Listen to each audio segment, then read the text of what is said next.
1,000원짜리 한 장이에요. 그냥 1,000원짜리 한 장인데. 박술래 할머니는 그 말을 참 오래 했어요. 장날마다 비 오는 날마다 아무것도 안 팔린 날마다. 시장 골목 끝 작은 반찬 가게 앞에 서서 지나가는 사람들의 등을 바라보며 1,000원짜리 한 장을 손에 꼭 쥐고 중얼거렸죠. 왜일까요? 1,000원짜리 한 장이 뭐가 그리 대단해서 72해를 살아온 할머니가 그것을 그토록 소중히 여겼을까요? 이 이야기가 궁금하신 분들 잠깐 자리를 잡아 앉아주세요. 오늘 이야기는 조금 깁니다. 하지만 끝까지 들으시면 아마 여러분도 지갑 속 1,000원짜리를 꺼내 한번 들여다보시게 될 거예요. 구독과 좋아요를 눌러주세요. 구독과 좋아요는 이 이야기를 더 많은 분들께 전할 수 있는 힘이 돼요. 그럼 이야기 시작하겠습니다. 서울 변두리 50년이 넘은 재래시장이 있었어요. 시장 이름은 복례시장이었는데 주민들은 그냥 우리 시장이라고 불렀어요. 이름이 거창한 것보다 그게 더 정확했으니까요. 정말로 그 동네 사람들의 시장이었거든요. 새벽 5시면 먼저 나온 상인들이 좌판을 펼치고 6시쯤이면 첫 손님들이 들어오고 밤 10시가 되어서야 마지막 불이 꺼지는 곳이었어요. 술래 할머니의 가게는 시장 안쪽 딱 중간쯤 되는 자리에 있었어요. 4평짜리 작은 가게였는데 복례 반찬이라는 간판이 문 위에 붙어 있었죠. 시장 이름이랑 한 글자가 같았어요. 복례. 복이 온다는 뜻이에요. 그 가게를 연 게 35년 전이었어요.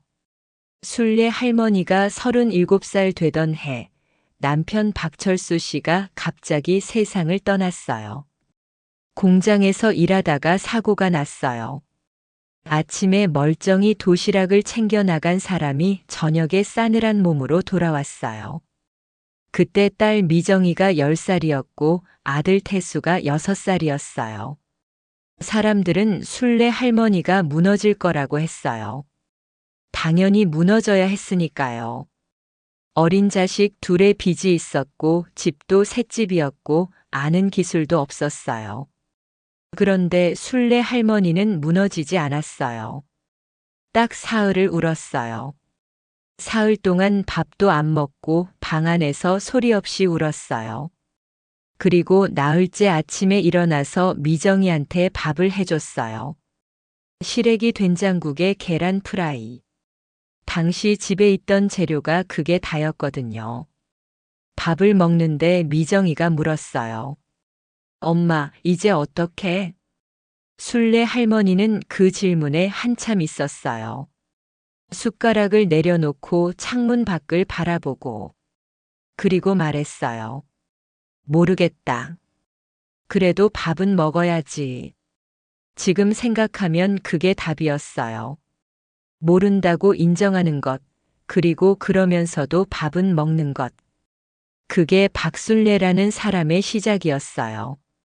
반찬 가게를 열게 된 건 그 이듬해였어요. 시장에서 채소를 팔던 이웃집 아주머니가 가게를 넘기겠다고 했어요. 나이가 들어서 더는 못하겠다고. 권리금도 많지 않았고 자리도 괜찮았어요. 술래 할머니는 그때 가진 돈을 거의 다 털어서 그 가게를 얻었어요. 주변 사람들이 말렸어요. 반찬 장사가 쉬운 줄 알아? 매일 새벽에 일어나야 하고 못 팔면 다 버려야 하는데. 괜찮겠어? 술래 할머니는 웃었어요. 못 팔면요? 우리 애들이랑 먹으면 되죠. 그게 다였어요. 어렵고 복잡한 계획은 없었어요. 그냥 해보는 거였어요. 안 되면 어떻게든 될 거고 되면 잘 되는 거고.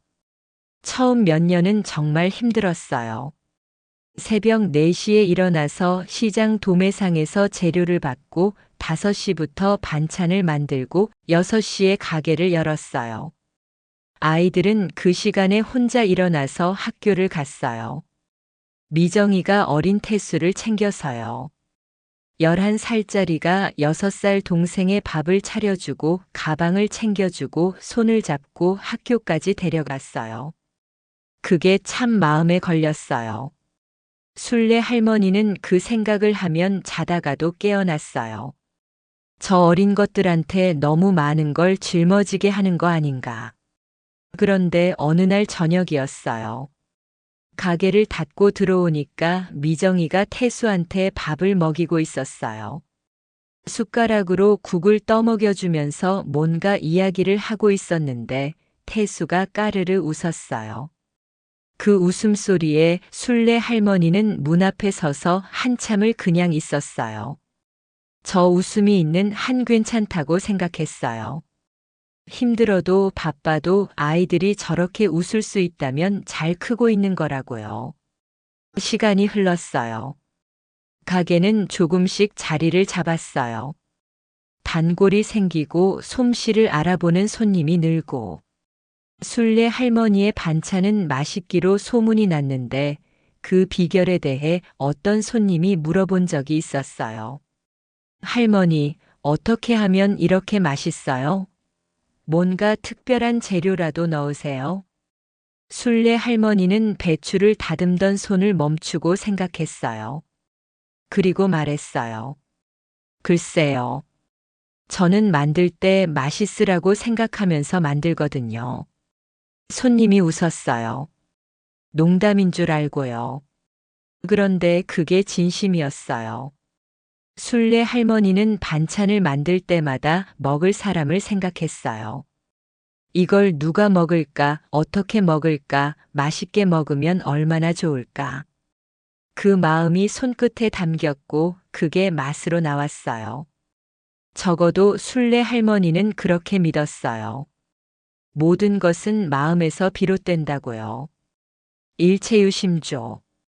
그 말을 순례 할머니가 배운 건 참 어릴 때였어요.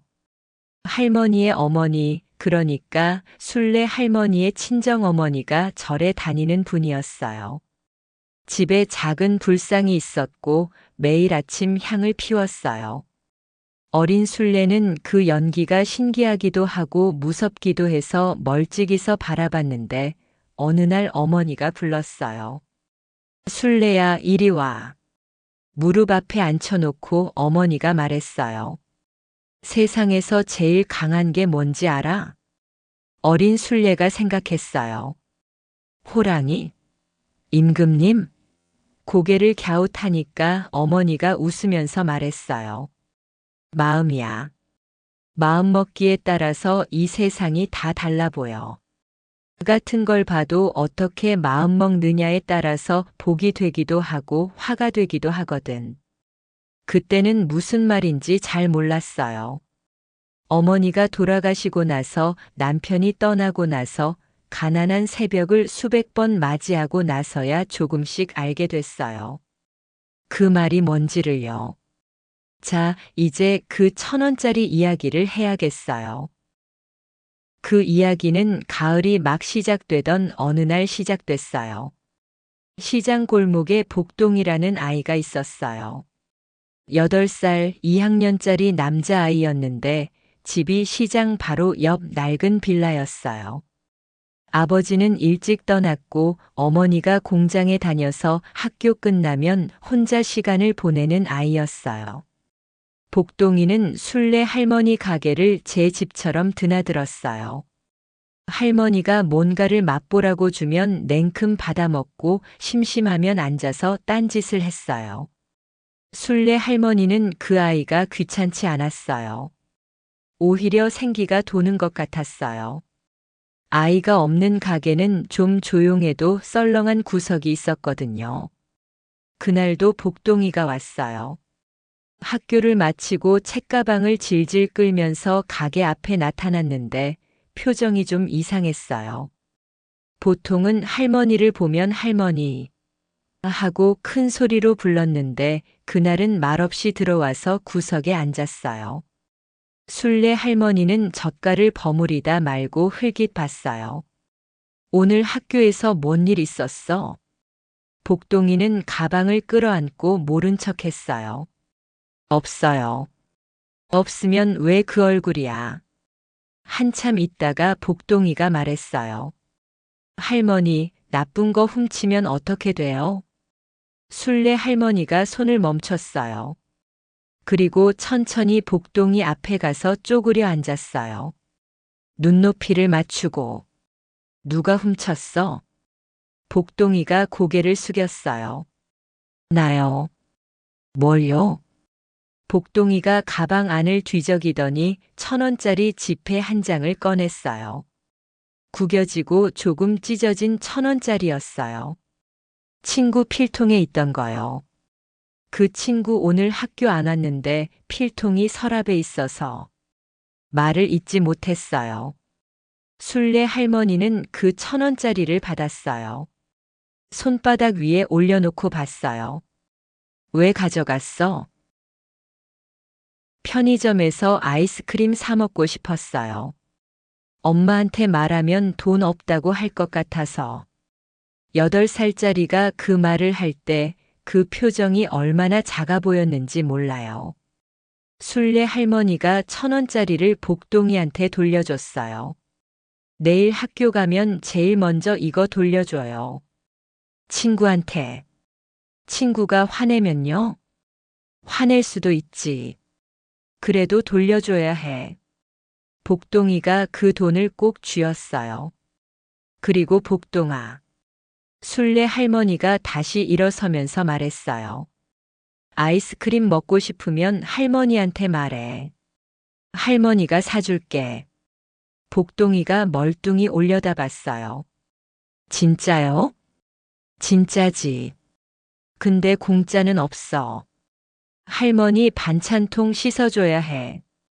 복동이가 그때서야 웃었어요. 눈물이 조금 고인 눈으로요. 그 다음 날 복동이가 친구한테 돈을 돌려줬대요. 친구가 화를 냈는지 어쨌는지는 모르지만 복동이는 가게에 와서 반찬통을 3개나 씻었어요. 시켜도 안 씻을 나이예요. 그런데 그날은 세제를 잔뜩 묻혀서 박박 문질렀어요.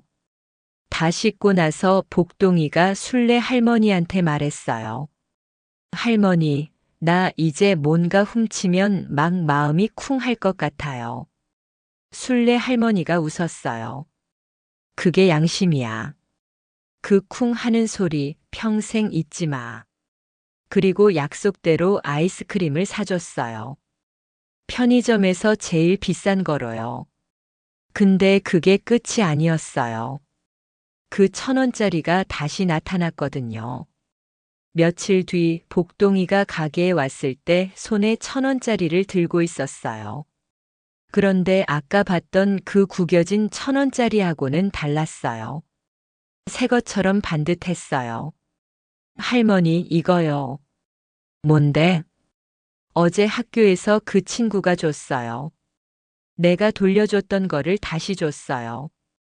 왜냐면, 복동이가 약간 쑥스러워하면서 말했어요.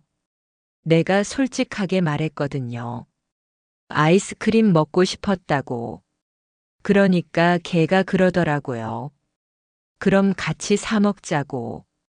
그리고 이거 내가 갖고 싶어 했던 거잖아 하고 그냥 줬어요.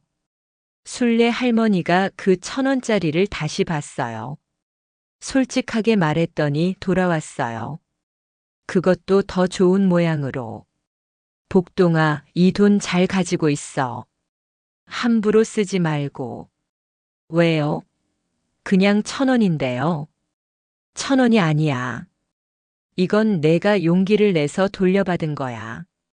그러면 이건 그냥 돈이 아니고 복이 담긴 돈이야. 복동이는 잘 이해가 안 되는 눈치였지만 고개를 끄덕이고 그 1,000원짜리를 지갑에 넣었어요. 그 모습을 보면서 술래 할머니는 오래전 어머니 말씀이 생각났어요. 마음먹기에 따라 같은 것도 복이 되기도 하고 화가 되기도 한다고요. 그 1,000원짜리가 복동이한테는 이제 부끄러운 기억이 아니라 용기를 내본 기억이 됐어요. 같은 1,000원짜리가 마음 하나로 전혀 다른 것이 된 거예요. 그 계절이 깊어지면서 시장에는 작은 변화들이 생겼어요. 갑수 아저씨의 국밥집은 시장 입구에 있었는데 50년 된 가게였어요.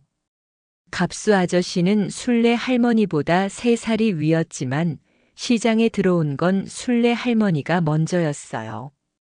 그래서 갑수 아저씨가 처음 이 시장에 왔을 때 이것저것 가르쳐 준 게 순례 할머니였어요. 두 사람은 30여 년을 나란히 가게를 운영했어요. 매일 아침 인사를 나누고 장날에는 서로 밥을 챙겨주고 힘든 날에는 말 한마디 건네는 사이였어요. 그런데 갑수 아저씨가 순례 할머니를 좋아한다는 걸 시장 사람들은 다 알았어요. 갑수 아저씨 본인 빼고는 다요. 아니, 그것도 아니에요. 갑수 아저씨도 알았어요.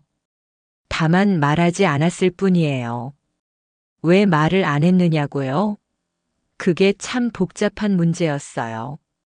갑수 아저씨에게도 사연이 있었거든요. 젊었을 때 결혼했다가 이혼을 했어요. 아이도 없었어요. 그 이후로 혼자 살면서 국밥집만 지켰는데 순례 할머니가 시장에 반찬 가게를 열면서부터 자꾸 눈길이 갔어요. 억척스럽게 일하는 모습이 좋았고 어떤 상황에서도 웃는 얼굴이 좋았고 무엇보다 아이들을 대하는 방식이 좋았어요. 그런데 말을 못했어요. 순례 할머니가 남편 잃은 아픔이 있는 사람인데 자기가 섣불리 나섰다가 상처를 주면 어떡하나 싶었어요. 그리고 오랜 친구 사이가 어색해지면 어떡하나 싶기도 했고요. 그래서 그냥 옆에 있었어요. 밥 한 그릇 건네고 무거운 짐 들어주고 힘든 날에 조용히 옆에 앉는 것으로요. 어느 날 윤 여사가 그 이야기를 꺼냈어요. 윤 여사는 떡집을 하는데 시장에서 제일 입이 빠른 분이었어요. 나쁜 뜻이 있어서가 아니라 워낙 관심이 많고 솔직한 분이라서요. 순례 씨, 갑수 씨가 당신 좋아하는 거 몰라요? 순례 할머니가 두부조림을 담으면서 피식 웃었어요.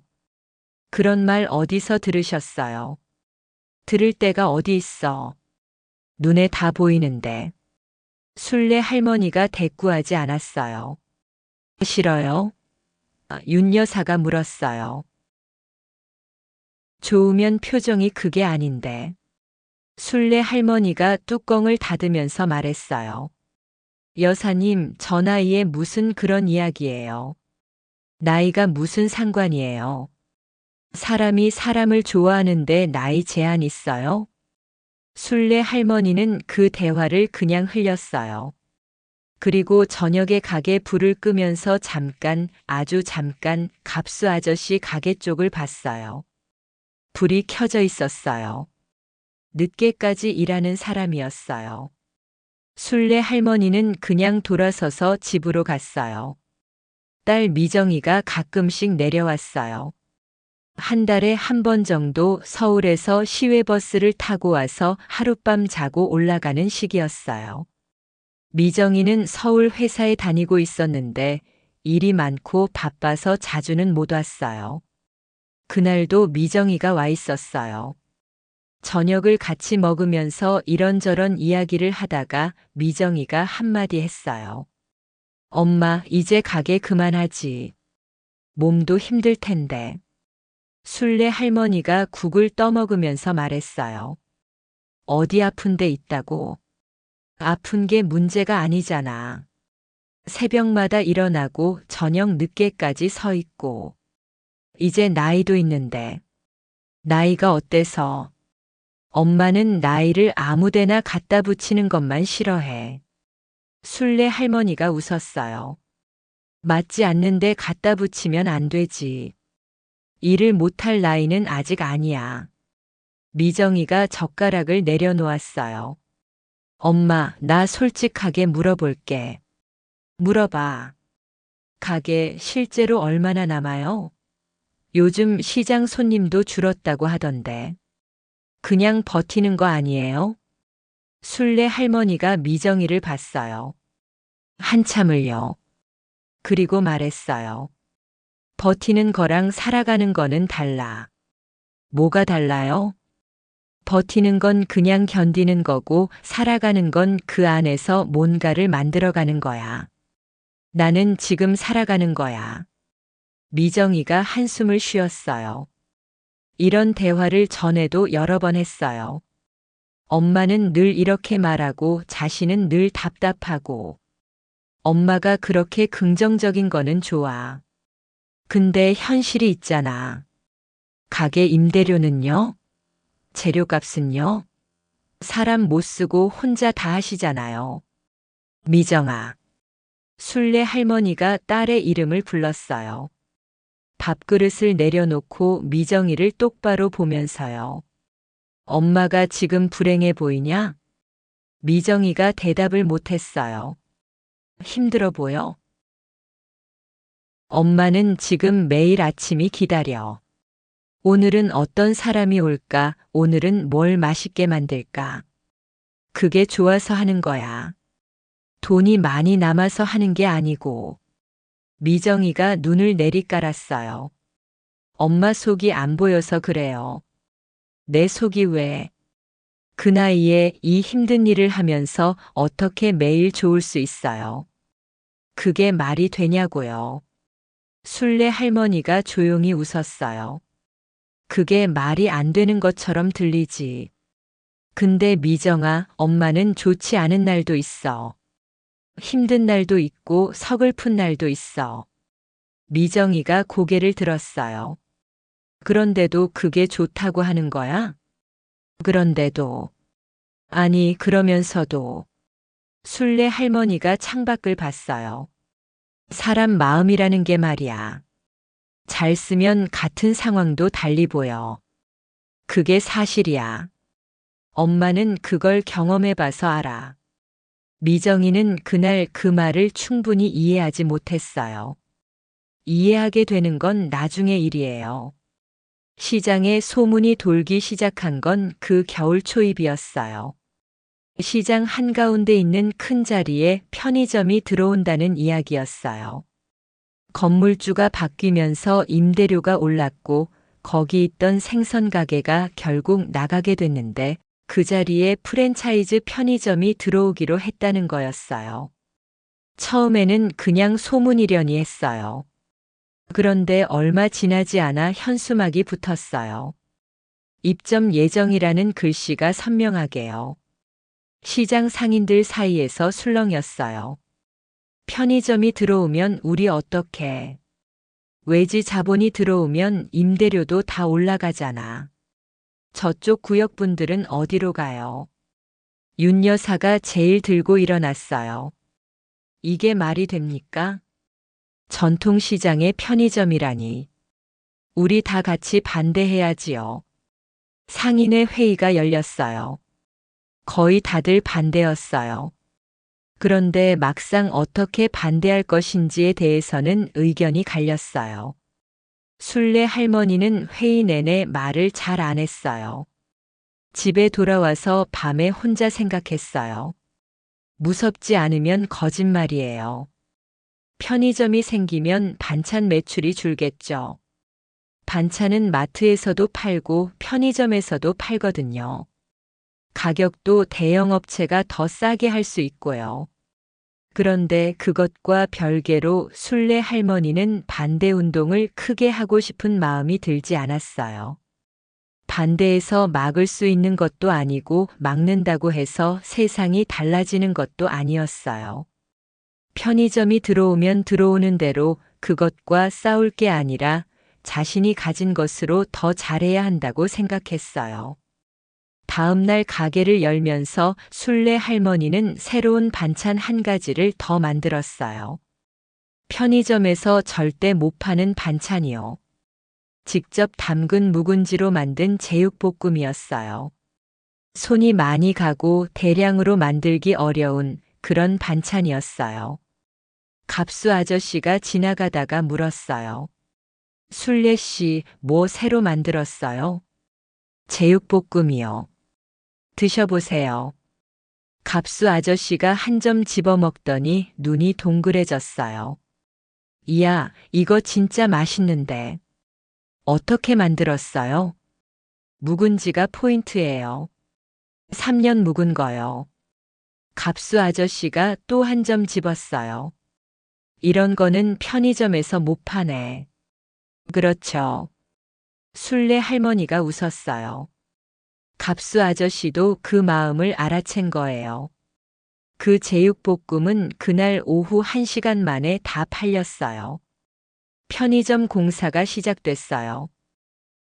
며칠 동안 소음이 났고 시장 분위기가 어수선했어요. 상인들의 표정이 무거웠고 윤 여사는 그 옆을 지날 때마다 혀를 찼어요. 복동이가 공사 구경을 하고 있다가 술래 할머니한테 뛰어왔어요. 할머니, 저기 편의점 생기면 아이스크림 엄청 많이 파는 거죠? 술래 할머니가 웃음이 나왔어요. 그렇겠지. 그럼 좋겠다. 복동이가 신이 나서 다시 뛰어갔어요. 아이한테는 편의점이 위협이 아니고 기회인 거예요. 같은 상황이 이렇게 다르게 보이는 거예요. 술래 할머니는 그 뒷모습을 보면서 생각했어요. 두렵다고 화난다고 해서 세상이 바뀌지는 않아요. 그럼 두려움이랑 화를 어떻게 쓸까? 그걸 연료로 삼아서 더 열심히 하는 데 쓰면 되는 거예요. 그게 술래 할머니가 평생 해온 방법이었어요. 한편 아들 태수는 그 무렵 참 힘든 시간을 보내고 있었어요. 지방에서 작은 인쇄소를 운영했는데 디지털 전환의 바람에 사업이 기울어졌어요. 주요 거래처가 하나둘 전자문서로 바꾸면서 물량이 줄었고 설비 노후화 비용은 감당이 안 되고 빚이 쌓였어요. 태수는 어머니한테 말을 못했어요. 어머니가 걱정할 거라서도 있었고 뭔가 어머니 앞에서 실패한 것을 인정하기가 싫은 자존심도 있었어요. 어릴 때부터 어머니의 그 꿋꿋한 모습을 보면서 자랐는데 막상 자신이 힘들어지니 그게 더 부담이 됐어요. 엄마는 저렇게 사셨는데 나는 왜 이 모양인가? 그런 생각이 그를 더 옥죄었어요. 어느 날 새벽에 태수가 전화를 했어요. 새벽 2시였어요. 술래 할머니는 내일 새벽장을 보러 가야 하니까 이미 한숨 자고 있다가 전화를 받았어요. 태수냐? 엄마. 목소리가 이상했어요. 뭔가 잔뜩 무너진 사람 같은 목소리였어요. 왜? 무슨 일이야? 한참 동안 아무 말이 없었어요. 그러다가 엄마 나 망했어. 그 말에 술래 할머니가 잠이 확 깼어요. 그리고 이불을 걷어차고 일어나 앉았어요. 많이 힘들었겠다. 얼마나 됐어? 한 1년 됐어요. 1년이나 혼자 끌어안고 있었어? 태수가 대답을 못했어요. 빚은? 좀 있어요. 얼마나? 엄마한테 말하기 창피해서요. 이 사람이 창피하면 어떡하려고. 술래 할머니 목소리가 부드러웠어요. 나무라는 것 같으면서도 나무람이 아닌 목소리였어요. 태수야, 엄마한테 창피한 게 있어? 엄마가 뭐가 그렇게 잘났다고 내가 엄마한테 창피해. 그 말에 태수가 울었어요. 전화 너머로 들렸어요. 소리를 죽이면서 우는 소리였어요. 술래 할머니는 그 소리를 가만히 들었어요. 실컷 울어라. 창피한 거 없다. 힘든 건 힘든 거야. 한참 있다가 태수가 말했어요. 엄마는 어떻게 그렇게 하셨어요? 아빠 돌아가시고 빚 있고 우리 둘 키우면서. 어떻게 안 무너졌어요? 술래 할머니가 창밖을 봤어요. 새벽 2시의 시장 골목은 조용했어요. 무너졌지. 응? 엄마도 무너졌어. 사흘 동안 방에서 못 나왔잖아. 그것만이에요? 그 다음엔요? 그 다음엔 밥을 했지. 무너지는 게 부끄러운 게 아니야. 무너지고 나서 밥을 먹느냐 안 먹느냐가 다른 거야. 태수가 코를 훌쩍였어요. 엄마, 나 주말에 올라가도 돼요? 이 사람이 물어보게. 올라와. 전화를 끊고 순례 할머니는 한동안 앉아 있었어요. 아이가 힘들었군요. 그것도 1년 동안이나. 왜 말 못했을까요? 엄마가 그렇게 강한 모습만 보여줬기 때문은 아닐까요? 자식한테 실수해도 괜찮다는 걸, 무너져도 괜찮다는 걸 충분히 말해줬을까요? 순례 할머니는 그날 새벽 잠이 오지 않았어요. 태수가 올라왔어요. 주말 오후에 시외버스를 타고 왔는데 얼굴이 많이 상해 있었어요. 뺨이 홀쭉하고 눈밑이 어두웠어요. 순례 할머니는 내색하지 않고 밥부터 차렸어요. 된장찌개에 갈치조림, 무나물, 깍두기. 가게 남은 것들로 차린 밥상이었는데 태수가 밥을 먹기 시작하자 울었어요. 밥을 먹으면서 눈물이 주르륵 흘렀어요. 이게 왜 이렇게 맛있냐? 순례 할머니가 아무 말도 안 했어요. 밥이나 더 먹으라고 밥을 퍼줬어요. 밥을 다 먹고 나서 태수가 이야기를 했어요. 어디서부터 잘못됐는지, 뭘 잘못 판단했는지, 지금 어떤 상황인지를요. 순례 할머니는 다 들었어요. 끼어들거나 빨리 해결책을 주려 하지 않고 그냥 다 들었어요. 그래서 지금 당장 필요한 게 뭐야? 태수가 생각했어요. 정리를 해야 하는데 그 돈이 없어요. 설비 처분하고 공간 임대 계약 해지하고 채권자들한테 정리 통보를 해야 하는데 얼마나? 태수가 금액을 말했어요. 순례 할머니는 잠깐 생각했어요. 그 금액은 있었어요. 35년 가게를 하면서 조금씩 모아온 돈이었어요. 그 돈을 건드리고 싶지 않았는데 왜 모아왔냐 하면 결국 이런 날을 위해서였을 거예요. 내가 줄게. 태수가 눈이 커졌어요. 엄마, 그러면 안 돼. 그건 엄마 노후 자금이잖아요. 노후 자금이 뭐야? 자식이 어려운데. 안 돼요, 진짜로. 태수야. 순례 할머니가 말했어요. 돈이라는 게 있을 때 써야 돈이야. 쌓아놓고 있다가 언제 쓰려고.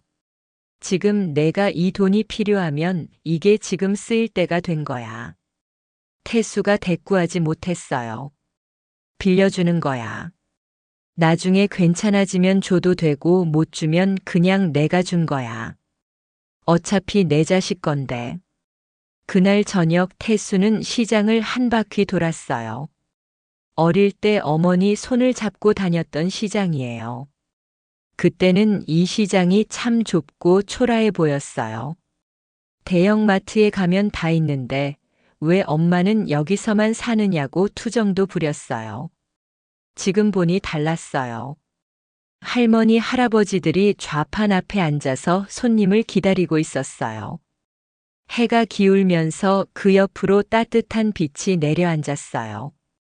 윤여사 떡집 앞에서 아이 하나가 호떡을 받아들고 신이 나서 뛰어갔어요. 갑수 아저씨 국밥집에서 김이 모락모락 났어요. 태수는 그 골목 한가운데 서서 멍하니 있었어요. 이게 엄마의 세계구나 싶었어요.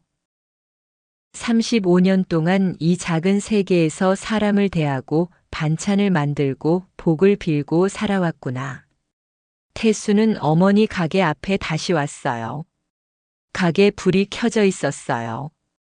어머니가 내일 아침 반찬을 준비하고 있었어요. 유리문 너머로 그 모습을 봤어요. 허리를 약간 굽히고 도마 앞에 선 어머니. 나이가 든 손으로 칼을 잡고 뭔가를 써는 모습. 태수 눈에서 눈물이 났어요. 저게 힘인 거구나. 무너지지 않은 게 아니라 무너지면서도 저 자리에 서 있는 것. 그게 힘인 거구나.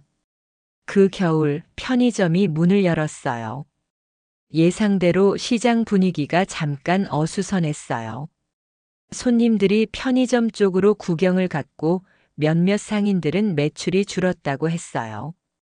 그런데 재밌는 일이 생겼어요. 편의점이 생기면서 오히려 시장 안으로 들어오는 사람이 늘었어요. 편의점에 들렀다가 그 옆에 뭐가 있나 싶어서 시장 안까지 들어온 거예요. 처음 시장에 온 젊은 사람들도 있었어요. 편의점은 아는데 전통시장은 낯선 사람들이 안으로 들어와서 구경했어요. 순례 할머니 가게에도 그런 손님이 왔어요. 20대로 보이는 남자였는데 좌판 앞에서 반찬들을 하나씩 들여다봤어요. 할머니, 이거 직접 만드신 거예요? 그럼요. 이 묵은지는요? 그것도 제가 담근 거예요. 와, 요즘 이런 거 어디서 구해요? 진짜 옛날 맛 나겠다. 순례 할머니가 웃었어요. 맛봐 볼래요? 됩니까? 맛도 안 보고 어떻게 사요? 그 젊은 손님은 결국 제육볶음이랑 묵은지 2팩을 샀어요. 가면서 혼자 말했어요. 편의점 옆에 이런 보물이 있었네. 순례 할머니가 그 뒷모습을 보면서 웃었어요. 보물이라는 말이 좋았어요. 두려워했던 편의점이 오히려 더 많은 사람을 데려왔어요. 물론 모두가 그런 건 아니었고 어떤 상인들은 여전히 힘들다고 했어요. 하지만 적어도 순례 할머니 가게에는 새로운 손님들이 생겼어요. 마음먹기에 따라 달라지는 거예요. 같은 편의점이 위협이 되기도 하고 기회가 되기도 하는 거죠. 그해 겨울이 지나고 봄이 왔어요. 시장에도 봄바람이 불었어요. 묵은 것들이 조금씩 정리되고 새로운 것들이 들어오고 순례 할머니도 가게를 조금 손봤어요. 간판 페인트가 벗겨진 것을 새로 칠하고 선반을 하나 더 달고 그리고 복동이가 학년이 바뀌어서 3학년이 됐어요. 어느 날 복동이가 가게에 왔는데 손에 뭔가를 들고 있었어요. 그 1,000원짜리였어요. 지갑에 넣어둔 지 벌써 반년이 됐어요. 할머니, 이거 있잖아요. 응? 이거를 오늘 써도 돼요? 엄마가 생일이거든요. 엄마한테 캔디 사주고 싶어서요. 순례 할머니가 멈췄어요. 엄마 생일이야? 네. 오늘이요. 너 엄마 생일을 알고 있어? 달력에 써놨어요. 엄마가 잊어버릴까 봐요. 순례 할머니가 그 말에 마음이 뭉클했어요. 공장 다니느라 바쁜 엄마가 자기 생일을 잊어버릴까 봐 달력에 써놓은 아이. 그리고 그날을 기억하고 있다가 선물을 사주고 싶다는 아이. 써도 돼요? 순례 할머니가 복동이를 봤어요. 복동아, 할머니가 말했잖아. 그 돈은 복이 담긴 돈이라고. 네. 그 복을 엄마한테 주고 싶은 거야? 복동이가 고개를 끄덕였어요. 그럼 써야지. 그보다 더 잘 쓰는 데가 어디 있어. 복동이가 그 1,000원짜리를 손에 쥐고 뛰어갔어요. 편의점 쪽으로요. 순례 할머니가 그 모습을 보면서 생각했어요. 1,000원짜리 한 장이 이렇게 됐어요. 부끄러운 기억이었다가 용기로 바뀌고 복이 담긴 돈이 되고 이제 엄마한테 드리는 선물이 됐어요. 같은 1,000원짜리가 이렇게 많은 것들을 담은 거예요. 그게 일체유심조가 아닐까요? 마음이 모든 것을 만드는 거예요. 봄이 무르익을 무렵 순례 할머니가 몸이 좀 안 좋아졌어요. 처음에는 그냥 필요한 거려니 했어요. 오래 서 있으면 허리가 아프고 새벽에 일어나면 손이 뻣뻣하고 나이 들면 다 그런 거니까요. 그런데 어느 날 아침 가게를 열다가 어지러워서 잠깐 주저앉았어요. 갑수 아저씨가 그 모습을 봤어요. 순례 씨 괜찮아요? 괜찮아요. 잠깐 어지러워서요. 병원 가봐야 하는 거 아니에요? 뭐료 이 정도 가지고. 갑수 아저씨가 잠깐 있다가 말했어요. 그 한의원 정 원장 알죠? 제가 아는 분인데 한번 가보지 않을래요? 순례 할머니가 손을 저었어요. 괜찮다니까요. 갑수 아저씨가 물러서지 않았어요. 괜찮은 사람이 좌판 앞에서 주저앉지는 않아요. 한 번만 가봐요. 제가 데리고 갈게요. 그 말에 순례 할머니가 갑수 아저씨를 봤어요. 이 사람이 저렇게 말하는 경우가 별로 없었어요. 평소에 워낙 조용한 사람이어서 뭔가를 강하게 권하는 법이 없었거든요. 알겠어요. 정 원장 한의원은 시장에서 조금 떨어진 곳에 있었어요. 갑수 아저씨가 가게를 잠깐 닫고 순례 할머니와 함께 갔어요. 정 원장이 맥을 짚고 이것저것 물어봤어요. 잠을 제대로 못 주무시나요?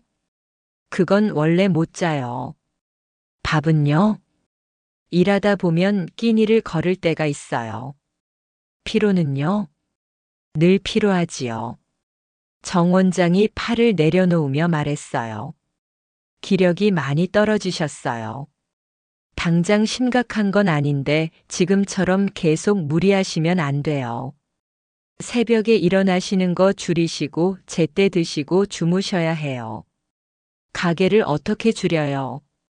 할머니 몸이 먼저예요. 순례 할머니가 아무 말이 없었어요. 한의원을 나오면서 갑수 아저씨가 걸음을 맞췄어요. 순례 할머니 옆에 나란히요. 다음 달부터는 조금 천천히 하자고요. 아저씨가 내 가게 걱정할 일 있어요? 걱정이요. 있지요. 그 말에 순례 할머니가 발을 멈췄어요. 갑수 아저씨도 멈췄어요. 두 사람이 나란히 서서 잠깐 있었어요. 봄바람이 불었어요. 갑수 씨. 네. 왜 저를 걱정해요? 갑수 아저씨가 잠깐 망설였어요. 그리고 말했어요. 그냥요. 그게 다였어요. 그 그냥이라는 말 속에 30년이 들어 있었어요. 30년 동안 옆에서 지켜봐온 것들이, 걱정들이, 마음들이. 순례 할머니가 걸음을 다시 내딛었어요. 다음에 국밥 한 그릇 사줄게요. 그거면 돼요. 갑수 아저씨가 씩 웃으며 걸음을 맞췄어요. 그게 두 사람의 방식이었어요.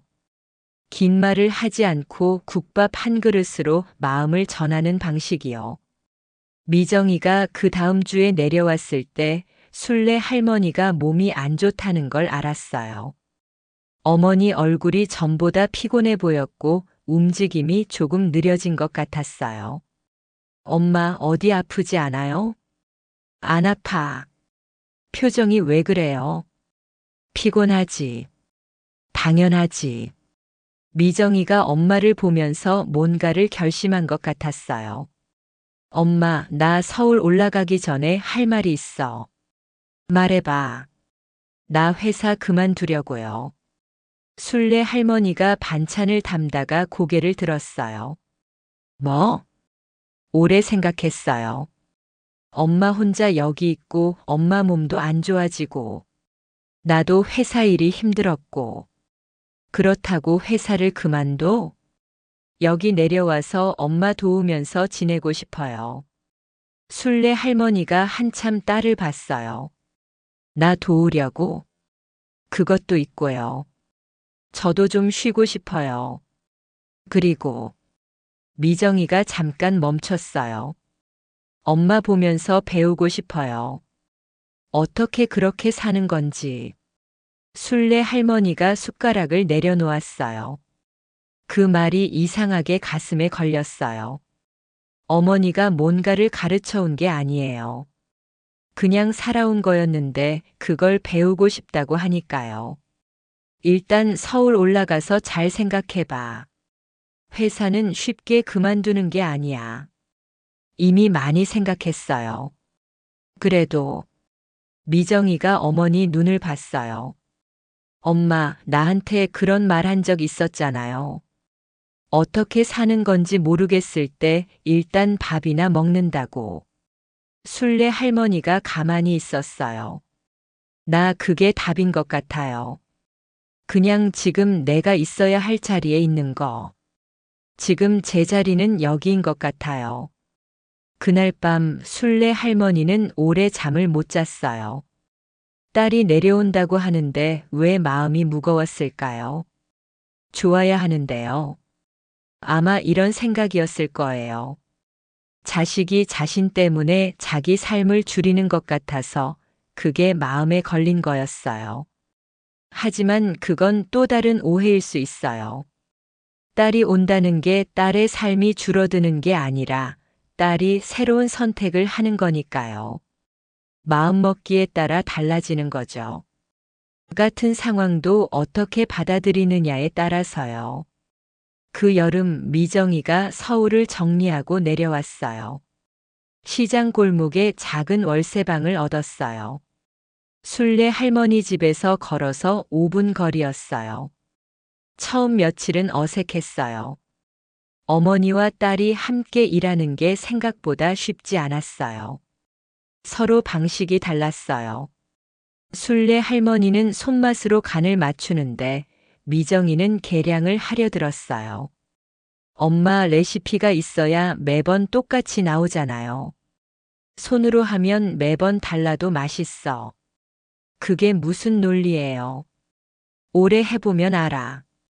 그렇게 티격태격했어요. 미정이가 답답해하고 순례 할머니가 그 답답해하는 딸을 보며 젊었을 때 자신을 보는 것 같았어요.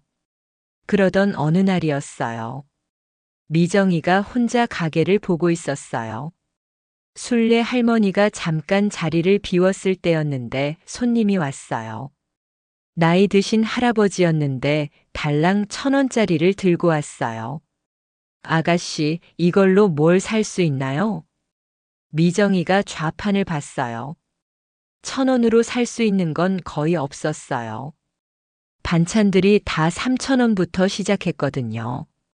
할아버지, 1,000원으로는 말을 이으려는데 순례 할머니가 들어왔어요. 순례 할머니가 그 상황을 보더니 물었어요. 뭐 드시고 싶으세요? 할아버지가 멋쩍게 웃었어요.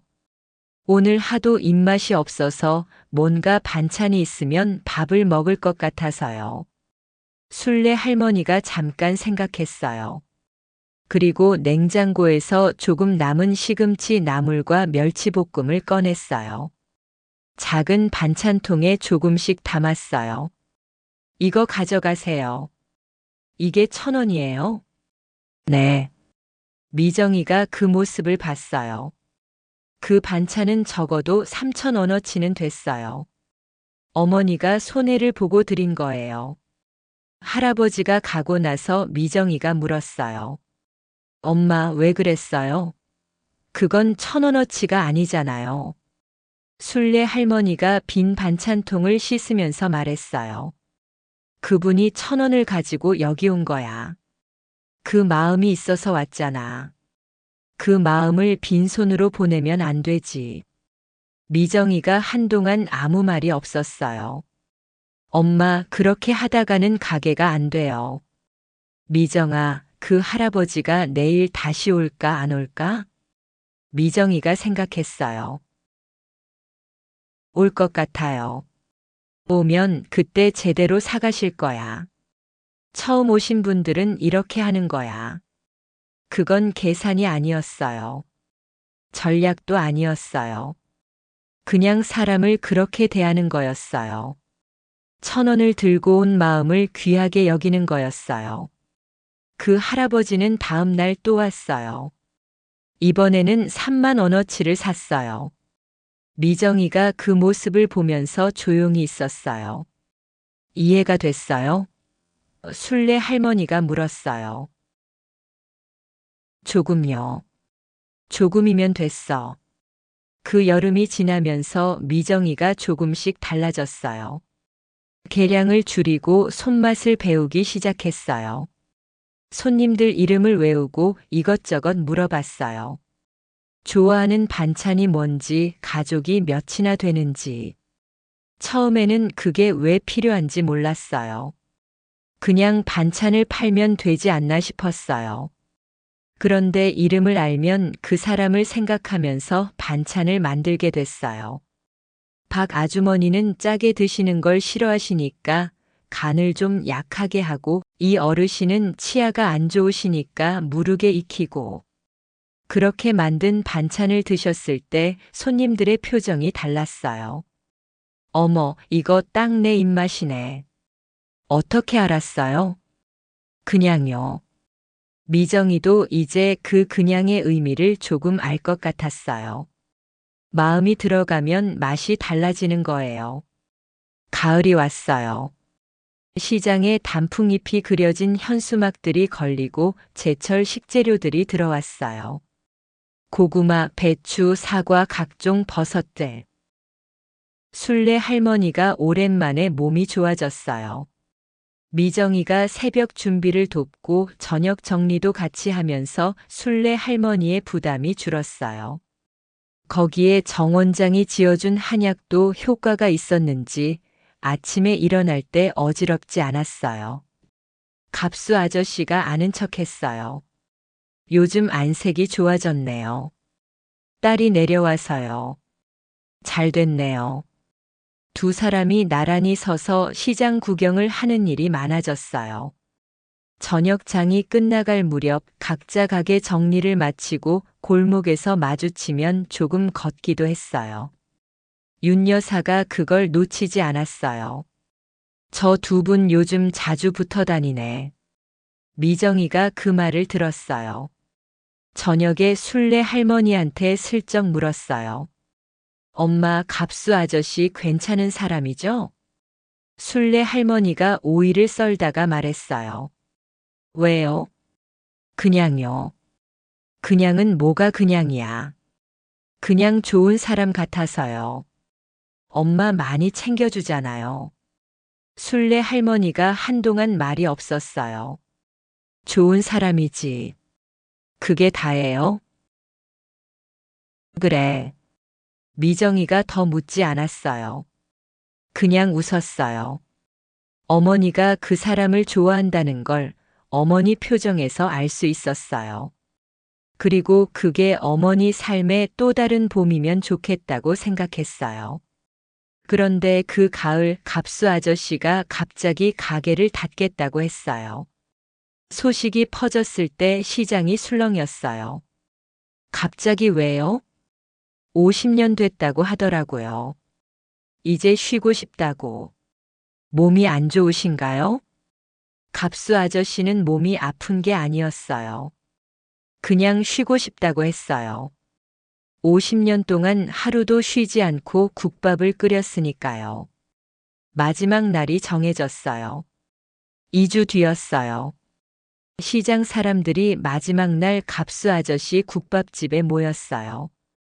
인사를 하고 국밥을 먹고 고마웠다는 말을 했어요. 순례 할머니도 갔어요. 마지막 손님이 다 가고 나서 가게가 조용해졌을 때 순례 할머니가 갑수 아저씨한테 말했어요. 50년 동안 고생했어요. 순례 씨도 35년이나 됐잖아요. 나는 아직 더 할 거예요. 갑수 아저씨가 웃었어요. 뭐 드릴 거예요? 국밥. 마지막 국밥이잖아요. 제가 먹어야죠. 갑수 아저씨가 국밥 한 그릇을 내왔어요. 50년 동안 끓여온 그 맛이었어요. 뼈를 우린 국물에 밥을 말고 깍두기를 얹은 국밥. 순례 할머니가 천천히 먹었어요. 맛있었어요. 다 먹고 나서 국물 한 모금을 마시고 잠깐 있다가 말했어요. 갑수 씨, 앞으로 뭐 할 거예요? 글쎄요. 아직 모르겠어요. 좀 쉬다가. 지방에 연고가 있어요? 없어요. 그럼 어딜 가요? 어디 가긴요? 여기 있죠. 여기 있으면서 뭐 해요? 갑수 아저씨가 순례 할머니를 봤어요. 순례 씨 옆에 있죠. 그 말에 순례 할머니가 잠깐 있었어요. 그게 무슨 말이에요? 무슨 말이긴요? 말 그대로요. 그 대화가 오래 가지는 않았어요. 갑수 아저씨가 정리를 해야 했거든요. 그런데 그 짧은 말 한마디가 순례 할머니 마음에 오래 남았어요. 집에 돌아오는 길에 미정이가 옆에 있었어요. 엄마, 표정이 왜 그래요? 왜요? 이상해요? 아니, 좋아 보여요.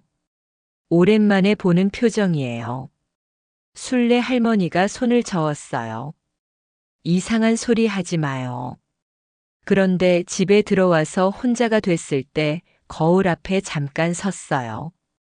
자신의 얼굴을 봤어요. 주름이 많이 늘었어요. 머리도 휘었어요. 눈가가 처졌고 입가에도 세월이 보였어요. 그런데 미정이 말대로 표정이 좀 달랐어요. 무언가 따뜻한 게 얼굴에 있었어요. 이 나이에 이런 표정이 가능한 거구나 싶었어요. 순례 할머니가 그 표정을 보면서 웃었어요. 마음이 이렇게 또 얼굴에 나오는구나. 그 겨울이 오기 전 중요한 일이 하나 더 있었어요. 태수가 다시 왔어요. 지방 사업을 정리하고 어머니한테 받은 돈으로 빚을 갚고 이제 새로 시작을 준비한다고 했어요. 엄마, 뭘 할지 아직 모르겠어. 근데 조금 알 것 같아. 뭘요? 나 너무 큰 것만 생각했어요. 인쇄소를 크게 키워야지, 기계 새 것으로 바꿔야지. 그러다 보니까 빚을 졌고 빚을 지다 보니까 불안해지고. 순례 할머니가 들었어요. 엄마는 가게 4평에서 35년을 했잖아요. 크게 키우려고 하지도 않았고. 그냥 매일 맛있는 반찬을 만드는 거에 집중했고. 그게 35년이 됐잖아요. 그렇지. 나도 그렇게 해보려고요. 작더라도 잘하는 거. 크지 않더라도 단단한 거. 순례 할머니가 태수의 손을 잡았어요. 손이 거칠었어요. 공장에서 일하고 인쇄소를 운영하면서 생긴 거친 손이요. 너 손이 그렇게 됐네. 엄마 손이랑 똑같아요. 두 사람이 서로의 손을 봤어요. 둘 다 거칠었어요. 오래 일한 손이었어요. 그게 재산이야. 순례 할머니가 말했어요. 이게요? 힘들게 살았다는 증거잖아. 창피한 게 아니야. 태수가 눈물이 날 것 같았어요. 엄마, 나 이제 진짜 잘 살 수 있을 것 같아요. 그래야지. 어떻게 하면 돼요? 순례 할머니가 생각했어요. 매일 밥 먹어. 그게 다야. 태수가 피식 웃었어요. 그게 진짜 다예요? 그게 다야. 밥을 먹는다는 게 오늘도 살아간다는 거잖아. 그걸 하루하루 이어가면 그게 인생이야. 겨울이 왔어요. 시장에는 군고구마 파는 자리가 생기고 호떡 냄새가 골목에 퍼지고 연탄화로 앞에 상인들이 손을 녹였어요. 순례 할머니의 복례 반찬도 겨울 준비를 했어요. 동치미를 담고 갓김치를 담고 겨울 물을 이용한 깍두기를 새로 담갔어요. 미정이가 그 옆에서 배우면서 했어요. 엄마, 이게 맛있으려면 뭐가 중요해요? 뭐긴요. 재료도 좋아야 하고 손도 부지런해야 하고 마음도 좋아야 해. 마음이요? 응. 맛있으라고 마음 담으면 달라. 미정이가 그 말을 믿지 않는 것 같았어요.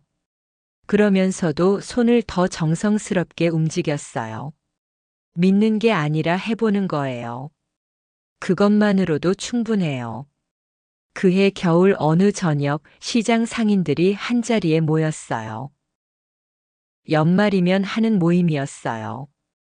각자 음식을 조금씩 가져와서 한 해를 마무리하는 자리였어요. 순례 할머니는 제육볶음이랑 동치미를 가져갔고 윤 여사는 인절미를 가져왔고 다른 상인들도 이것저것 들고 왔어요. 갑수 아저씨가 없었어요. 가게를 닫았으니까요. 그런데 모임이 시작될 즈음 문이 열리면서 갑수 아저씨가 들어왔어요. 손에 뭔가를 들고 있었어요. 냄비였어요. 큰 냄비. 국밥이에요. 마지막으로 시장 사람들이 환호성을 질렀어요. 갑수 씨, 이게 뭐야? 그냥 오고 싶었어요. 국밥 냄비를 탁자 가운데 놓으면서 갑수 아저씨가 순례 할머니 옆에 앉았어요. 아무렇지 않게 자연스럽게요. 윤 여사가 눈을 찡긋했어요. 미정이가 웃음을 참았어요. 순례 할머니는 아무것도 모르는 척 국밥 뚜껑을 열었어요. 김이 올라왔어요. 50년의 냄새가요. 맛있겠다. 그게 다였어요. 말없이 옆에 앉아서 같이 밥을 먹는 것. 그게 둘의 방식이에요. 그리고 그걸로 충분한 사람들이에요. 복동이는 그 자리에 따라왔어요. 어머니랑 같이요. 복동이 어머니는 처음에 어색해했는데 윤 여사가 옆자리를 내줬어요. 자연스럽게 앉혀놓고 음식을 권했어요. 이거 순례 씨가 만든 제육볶음이에요. 맛봐봐요. 복동이 어머니가 한 점 먹었어요. 이게 맛있네요. 그렇죠. 우리 복례 반찬 맛있기로 소문났어요. 복동이가 어머니 옆에서 밥을 먹으면서 순례 할머니한테 말했어요. 할머니, 오늘 엄마가 같이 왔어요. 그래, 잘 됐네. 엄마가 할머니한테 고맙다고 했어요. 복동이 어머니가 그 말에 얼굴을 붉혔어요. 얘가 왜 그런 말을 해요? 아니에요. 고마운 게 맞아요. 복동이가 당당하게 말했어요. 순례 할머니가 복동이 어머니를 봤어요. 복동이가 어릴 때부터 참 야무지게 컸어요. 잘 키우셨어요. 제가 키운 게 아니라요. 이 아이가 혼자 큰 거예요. 제가 바빠서 아이한테 길을 안 가르쳐 줘도 제 길을 잘 찾아가요. 어머니가 열심히 사시는 모습이 가르침이 된 거예요. 복동이 어머니가 눈물이 조금 고였어요. 제가 더 잘해줬어야 했는데. 지금도 늦지 않아요. 오늘 여기 같이 왔잖아요. 그 자리에 사람들이 모여 앉아서 밥을 먹었어요. 시장 골목 작은 공간에 30년 된 친구들이 있고 새로운 젊은 사람들이 있고 어린아이도 있었어요. 국밥 김이 모락모락 올라오고 누군가 웃고 또 누군가 고마웠다는 말을 했어요. 그게 복이에요. 1,000원짜리 한 장이 아니에요. 이렇게 모여서 밥 먹을 수 있는 것. 이게 복인 거예요. 순례 할머니가 그 자리를 둘러봤어요. 딸이 옆에 있었어요. 갑수 아저씨가 조용히 국밥을 먹고 있었어요. 복동이가 입 주변에 국물을 묻히고 먹고 있었어요. 윤 여사가 큰 소리로 웃고 있었어요. 1,000원짜리 한 장이요. 복동이 손에 있던 그 구겨진 1,000원짜리를 처음 봤을 때 순례 할머니는 그게 그냥 1,000원짜리가 아니라는 걸 알았어요. 그 1,000원 안에 이야기가 있었어요. 아이의 용기가 있었고 솔직함이 있었고 친구의 용서가 있었고 엄마에 대한 사랑이 있었어요. 그 같은 1,000원짜리가 그렇게 달라질 수 있었던 건 마음 때문이었어요. 일체유심조. 모든 것은 마음에서 만들어진다는 거예요. 그게 박순례 할머니가 평생을 두고 믿어온 진리예요. 어머니한테 처음 들었을 때는 무슨 말인지 몰랐지만 살면서 하나씩 알게 됐어요. 새벽에 일어나서 반찬을 만들 때 이게 힘들다고 생각하면 힘든 거고 오늘 누가 맛있게 먹을 거라고 생각하면 신나는 거예요. 남편이 없어도 빚이 있어도 시장이 어려워도 몸이 힘들어도 마음먹기에 따라 달랐어요. 그게 쉽다는 게 아니에요. 매일 그 마음을 먹는 게 쉽지 않아요. 순례 할머니도 힘든 날이 있었어요. 아무도 없는 새벽에 가게에 앉아서 울었던 날도 있었어요. 그런데 그 다음 날 또 일어났어요. 또 밥을 했어요. 그게 전부예요.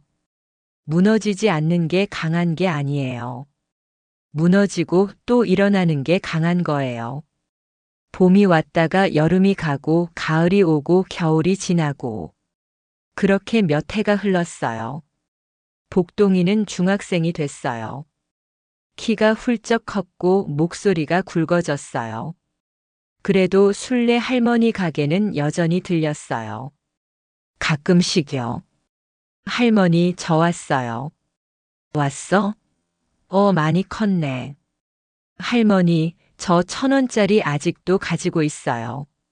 아직도? 네. 지갑 안에 넣어놨어요.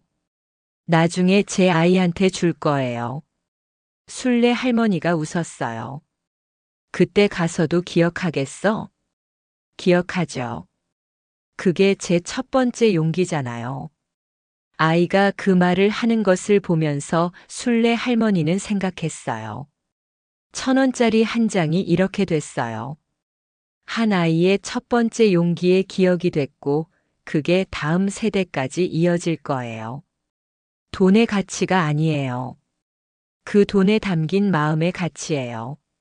미정이는 이제 가게의 절반을 맡고 있었어요. 순례 할머니가 쉬는 날에도 혼자 가게를 열었어요. 처음에 계량에만 의지하던 미정이가 이제는 손으로 간을 맞췄어요. 완전히 같은 맛은 아니었어요. 미정이의 손맛이 따로 있었어요. 어떤 손님이 말했어요. 근데 요즘 반찬 맛이 조금 달라진 것 같아요. 순례 할머니가 옆에서 말했어요. 딸이 만든 거예요. 딸이요? 맛은 있는데 좀 달라요. 달라도 괜찮아요. 다른 게 나쁜 게 아니니까요. 미정이가 그 말을 들었어요. 다른 게 나쁜 게 아니다. 엄마한테 그 말을 들으니 마음이 가벼워졌어요. 엄마처럼 되어야 한다고 생각하지 않아도 되는 거였어요. 엄마에게서 배우되 자신의 방식으로 하면 되는 거였어요. 그게 또 일체유심조가 아닐까요? 같은 것도 내가 어떻게 마음먹느냐에 따라 달라지는 거예요. 갑수 아저씨는 가게를 닫은 뒤로 순례 할머니와 더 자주 만났어요. 가끔 시장을 같이 돌고 저녁에 공원을 걸었어요. 말이 많은 편이 아닌 두 사람은 조용히 걷다가 가끔 한마디씩 했어요. 오늘 날씨 좋다. 그러네요. 겨울인데 따뜻하다. 맞아요. 그게 다였어요. 그런데 그 다음이 없어도 함께 있는 게 좋았어요. 어느 날 저녁에 갑수 아저씨가 물었어요. 순례 씨, 앞으로 어떻게 살고 싶어요? 순례 할머니가 생각했어요. 그냥 지금처럼이요. 지금처럼요? 매일 가게 열고 반찬 만들고 손님 맞이하고 저녁엔 딸이랑 밥 먹고. 그게 좋아요. 갑수 아저씨가 잠깐 있다가 말했어요. 그 안에 나도 있어요? 순례 할머니가 걷다가 멈췄어요. 밤 하늘을 봤어요. 별이 조금 보였어요. 물론이죠. 그게 다였어요. 두 사람에게는 그게 다였어요. 나이 들어서 하는 사랑이 요란할 필요가 없어요. 조용히 옆에 있는 것. 그게 더 진한 거예요. 그리고 또 한 해가 지났어요. 시장은 여전히 시장이었어요. 새로 온 가게가 있고 오래된 가게가 있고 사람들이 드나들었어요. 세상이 변해도 사람들이 와서 밥상에 올릴 것을 사는 곳은 있어야 했어요. 순례 할머니의 복례 반찬도 여전히 열려 있었어요. 이제는 미정이가 주축이 됐어요. 순례 할머니는 조금 늦게 출근하고 힘든 일은 미정이가 했어요. 그래도 반찬을 만드는 건 여전히 두 사람이 같이 했어요. 어느 아침이었어요. 가게를 열기 전 순례 할머니가 좌판 앞에 서서 시장을 봤어요. 새벽빛이 골목에 내려앉았어요. 상인들이 하나씩 가게를 열기 시작했어요. 채소 가게에서 싱싱한 배춧잎 냄새가 났어요. 어딘가에서 국 끓이는 냄새가 났어요. 이게 30몇 년이에요. 이 냄새를, 이 빛을, 이 시장을 30몇 년 동안 봐온 거예요. 처음에는 혼자였어요. 무서웠어요. 이게 잘 될까 싶었어요. 그런데 지금은 여기 있어요. 딸이 옆에 있고 좋은 사람이 생겼고 복동이 같은 아이들이 크는 걸 봤고 수천 명의 손님이 맛있다고 했어요. 그게 삶이에요. 화려하지 않아요. 대단하지 않아요. 그냥 매일 새벽에 일어나서 반찬을 만들고 손님을 맞이하고 저녁에 집에 들어가는 것.